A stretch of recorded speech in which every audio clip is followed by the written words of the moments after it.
هلق النساء بهالبرد عبيجلو. طيب هل للنساء أجر وثواب عند الله سبحانه وتعالى بشغل البيت أم لا؟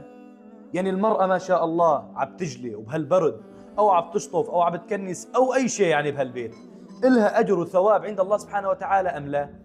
بداية بتمنى هذا الفيديو يوصل لكل التقيات العفيفات الصالحات لله سبحانه وتعالى.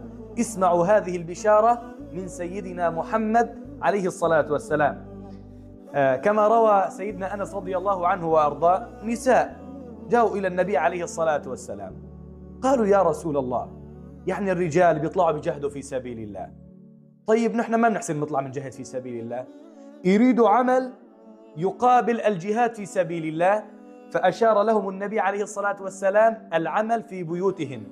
يعني المرأة لما بتروح بتجلي أو لما بتشطف أو لما بتكنس إلها أجر كأنه عم بتجاهد في سبيل الله إذا جعلت هذا العمل لله سبحانه وتعالى. النبي عليه الصلاة والسلام قال: إنما الأعمال بالنيات وإنما لكل امرئ ما نوى.